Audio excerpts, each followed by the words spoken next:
America. So we're going to talk about this whole Syrian refugee, this temporary ban on 7 Muslim countries that the President of the United States in place. A temporary ban at that, 90 days. Not like the 2011 ban that Barack Obama signed, banning them for 6 months. But they're not protesting that. That's Obama.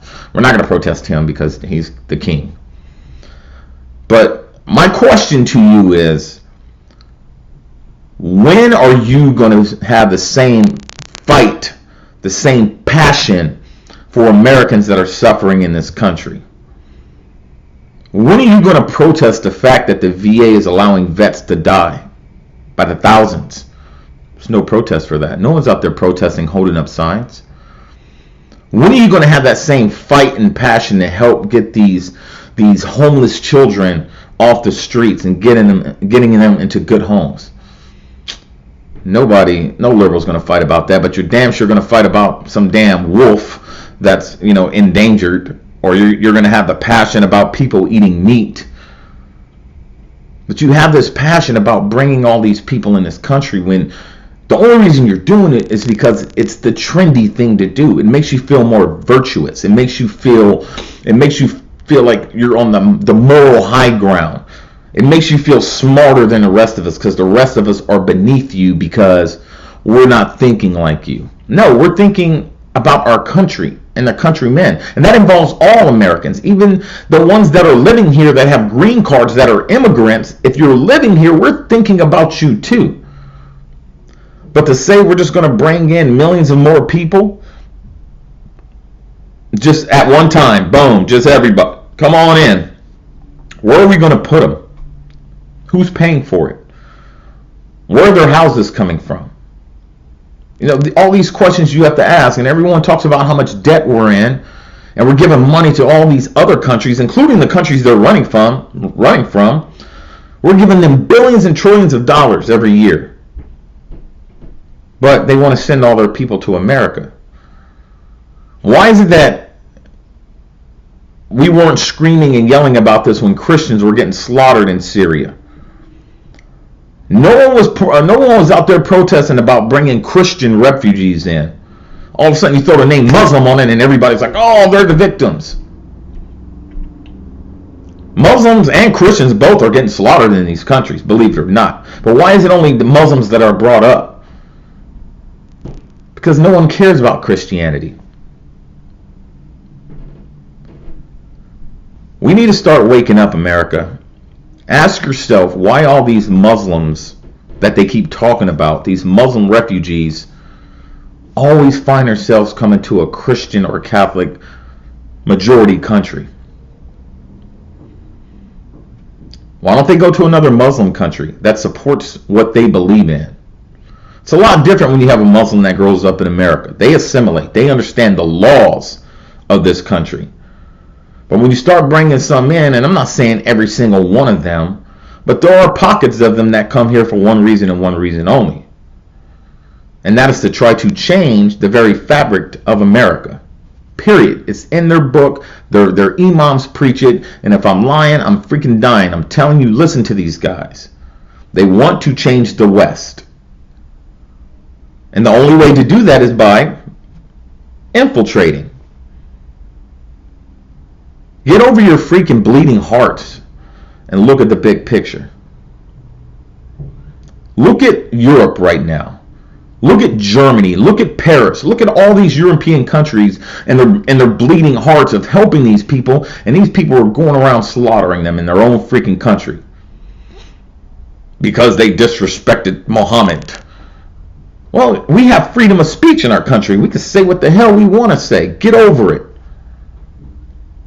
Muslim is not a race, because Muslim and Islam comes in all many different colors. Where were the protests in Boko Haram when all those Africans were getting slaughtered? There was no protest. There was no push to get them into this country. There was no push to save those refugees. All we did was send them aid and help. But no one was like, we got to get them out of there.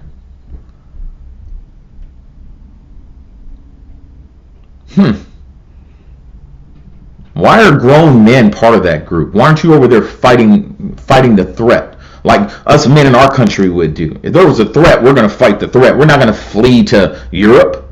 Well, some men, the beta bitches will, but not the men. You know, we're not going to flee to another country. We're going to stay in our country and get our country back. But you're all coming over here because America, they say it's the beacon light of freedom. No, it's the beacon light of giving out fucking handouts, and they freaking know it. They know they're going to get a freaking handout when they get here. 3 hots and a cot, the American way. And once they realize they can make all this money not doing nothing, they're going to continue to stay on the government's titty. While the American people, the hardworking American citizens, and people who aren't citizens yet but are living here, working every day, paying taxes, we're paying that. We're paying for that. And this isn't some anti-immigrant rant. This is me giving my freaking opinion on these refugees that everybody's up in arms about. But you're not up in arms about Americans that are refugees in our own freaking country. Start caring about the Americans. People. Because that's going to be the only way to bring us all together. That is going to be it. The more you start thinking in this utopian mindset, this coexist mindset that, you know, most liberals like to think in, kumbaya, everybody hold hands. The minute you start getting outside that mindset and start thinking that way when it comes to the Americans, because you don't think about coexist when it comes to America, because we have black, white, women, gay, straight, Christian, atheist, and it's the Democratic Party who puts us in all those subgroups. So if you really cared about coexisting and everyone coming together, stop giving yourself a hyphenated name and call yourself an American. But to start bringing in more people with what's going on in that country right now, what's going on in Islam, you cannot tell me that every single one of those people are good people. Oh, what about America? America has terrorists too. Americans commit terrorist acts. Yes, Americans do. We have homegrown terrorists. We have domestic terrorists. And guess what? Those domestic terrorists are held freaking accountable for what they do. They break the law. They go to jail. They go through our judicial system. Justice is served. But if one of these immigrants come over here and they commit a heinous crime, most of the time they're going to get an ICE detainer and they're going to get sent right back to their country of origin and told not to come back. But do you really think they're going to stay out? They're not going to stay out. But if we would have vetted that person before that act happened and look at his background and look at his ties and ask him questions, because there are questions you can ask somebody. There is a true vetting process out there. It's not just sitting there talking to them. You get hooked up to a machine and everything, and they ask you questions. And if that thing starts pinging wrong, pack your shit. You're up out of here. Back to freaking Syria with you.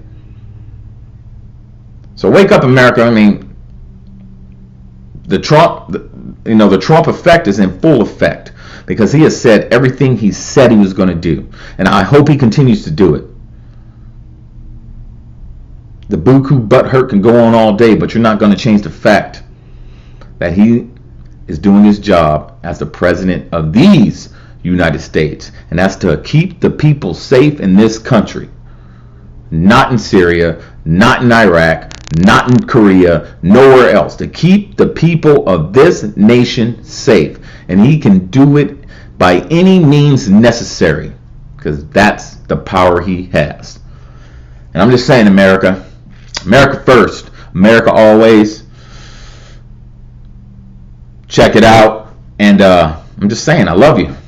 And I'm out.